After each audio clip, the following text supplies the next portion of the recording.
Welcome to kitchen arcade. இன்றைக்கி நம்ம பார்க்க போகிற ரெசிபி சிக்கன் கிரேவி. செட்டிநாடு ஸ்டைலில் ஒரு சிக்கன் கிரேவி பார்க்க போகிறோம். வீடியோவை ஸ்கிப் பண்ணாமல் பாருங்கள், அப்போ தான் நீங்களும் பர்ஃபெக்டான கிரேவி செய்ய முடியும். இப்போ நான் 1 கிலோ நாட்டுக்கோழி க்ளீன் பண்ணி வாஷ் பண்ணி வச்சுருக்கேன். இதுக்கு தேவையான மசாலா எல்லாமே நம்ம ஃப்ரெஷ்ஷாக வறுத்து அரைக்க போகிறோம். தேவையான மசாலா என்னென்னு இப்போ பார்க்கலாம். ஒரு பேன் அடுப்பில் வச்சுக்கிறேன். அதில் நல்லெண்ணெய் சேர்த்துக்கிறேன். ஒரு 2 டேபிள் ஸ்பூன் அளவு நல்லெண்ணெய் சேர்த்துக்கிறேன்.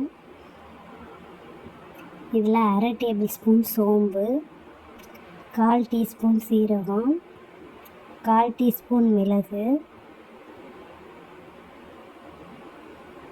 ஒரு 2 துண்டு பட்டை, 3 ஏலக்காய், 3 கிராம்பு, கொஞ்சம் கசகசா இதெல்லாம் சேர்த்துக்கிறேன். காரத்துக்கு ஒரு 4 வரமிளகாய் எடுத்திருக்கேன். 1/2 ஸ்பூன் மல்லி எடுத்திருக்கேன். இது எல்லாத்தையும் சேர்த்து இது கூட ஒரு 4-5 கொத்து கருவேப்பிலை சேர்த்து நல்லா வறுத்துக்கலாம். இந்த பச்சை வாசனை போகிற அளவுக்கு வறுத்துக்கணும்.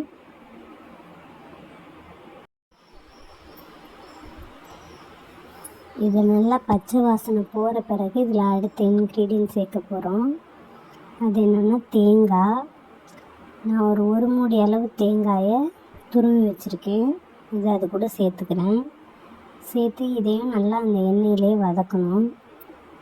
தேங்காய் வதங்கி அந்த ஒயிட் கலர் மாதிரி லைட்டாக ப்ரௌன் கலர் ஆகிற வரைக்கும் தேங்காயை நல்லா வறுத்தெடுத்துக்கணும். கலர் சேஞ்ச் ஆக ஆரம்பிச்சிருச்சு. இது நல்லா வறுத்து எடுத்த பிறகு ஆற வச்சுக்கலாம். ஆற வச்சு ஒரு மிக்ஸி ஜாரில் சேர்த்து கொஞ்சமாக தண்ணி விட்டு நல்லா நைஸாக அரைச்சி எடுத்துக்கணும். கொரகொரப்பாக இருந்தால் நல்லா இருக்காது. நைஸாக அரைச்சி எடுத்தாச்சு. நான் இன்றைக்கி குக்கரில் தான் குழம்பு செய்ய போகிறேன்.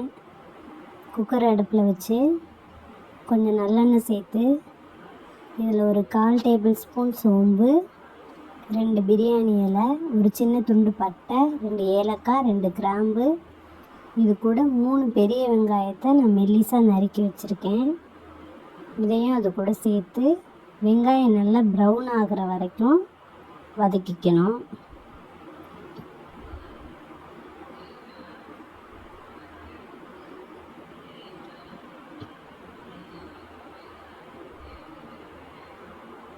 வெங்காயம் கலர் சேஞ்ச் ஆக ஆரம்பிச்சிருச்சு.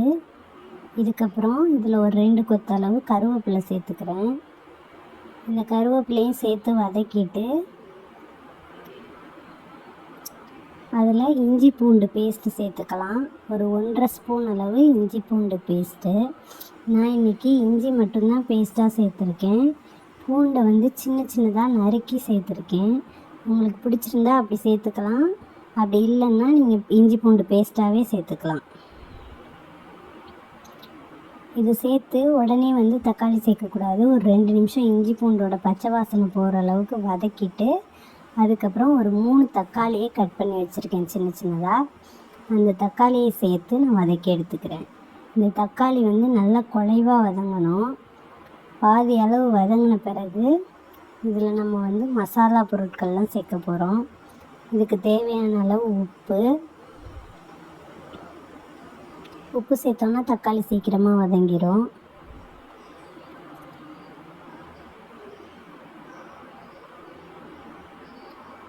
அதுக்கப்புறம் கொஞ்சம் மஞ்சத்தூள், 2 ஸ்பூன் அளவு மல்லித்தூள், காரத்துக்கு தேவையான அளவு மிளகாய்த்தூள். ஏற்கனவே நம்ம மிளகு இதெல்லாம் சேர்த்துருக்கோம். அதனால் இந்த ஸ்டேஜில் அட்ஜஸ்ட் பண்ணி மிளகாய்த்தூள் சேர்த்துக்கணும்.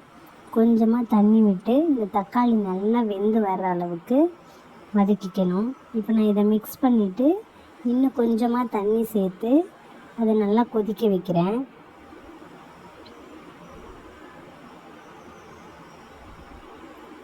இது இந்த மாதிரி கொதிக்க ஆரம்பித்த பிறகு நம்ம க்ளீன் பண்ணி வச்சுருக்கிற சிக்கனை இது கூட சேர்க்க போகிறோம். இப்போ நல்லா கொதிக்க ஆரம்பிச்சிருச்சு.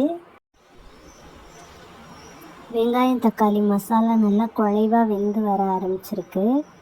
இந்த ஸ்டேஜில் நம்ம வாஷ் பண்ணி வச்சுருக்கிற சிக்கனை இது கூட சேர்த்துக்கலாம். தண்ணி வந்து அதிகமாக சேர்க்கக்கூடாது. சிக்கன் வந்து தண்ணி விடும். அதனால் தண்ணி சேர்க்காம இதை நல்லா மசாலாவோட மிக்ஸ் பண்ணி பிரட்டி எடுத்துக்கணும். இதை நல்லா பிரட்டி விட்ட பிறகு நம்ம லாஸ்ட்டாக தண்ணி சேர்க்கணுன்னா சேர்த்துக்கலாம். இல்லை கிரேவியாக நம்மளுக்கு வேணும்னா தண்ணி சேர்க்காமே வச்சுக்கலாம். உங்களுக்கு தேவையான அளவுக்கு நீங்கள் சேர்த்துக்கலாம். இப்போ நம்ம வந்து அரைச்சி வச்சுருக்க மசாலாவை சேர்த்து கொஞ்சமாக தண்ணி சேர்த்துக்கிறேன். இதை நல்லா சேர்த்து மிக்ஸ் பண்ணி விட்டுறேன். மிக்ஸ் பண்ணி விட்டுட்டு எனக்கு தண்ணி வேண்டாம், நான் அவ்வளோதான் வைக்கிறேன். தண்ணி கிரேவியாக வைக்க போகிறேன். நல்லா பிரட்டி விட்டுட்டு தேவைப்பட்டால் இன்னும் கொஞ்சம் நல்லெண்ணெய் சேர்த்துக்கலாம், மல்லித்தலை சேர்த்துக்கலாம். நல்லா மிக்ஸ் பண்ணி கொதிக்க ஆரம்பித்த பிறகு குக்கரை மூடி ஒரு 8லேருந்து 9 விசில் வரைக்கும் வச்சுக்கலாம். பிராய்லர் சிக்கனாக இருந்தால் 4 விசில் வச்சாலே போதும். நாட்டுக்கோழிங்கிறதுனால நான் 8 விசில் வச்சு எடுத்துக்கிறேன். இறக்கணுன்னு கிரேவி ரெடி ஆயிடுச்சு.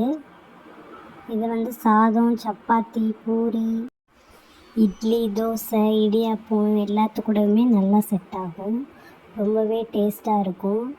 ரெஸ்டாரண்ட்டில் சாப்பிட்ற மாதிரியே இருக்கும். இந்த ரெசிபியை நீங்களும் வீட்டில் ட்ரை பண்ணி பாருங்கள். பிடிச்சிருந்தா ஒரு லைக் கொடுங்க, சேனலுக்கு சப்ஸ்கிரைப் பண்ணுங்கள், மறக்காமல் ஃப்ரெண்ட்ஸ் அண்ட் ஃபேமிலி கூட ஷேர் பண்ணுங்கள். தேங்க்யூ.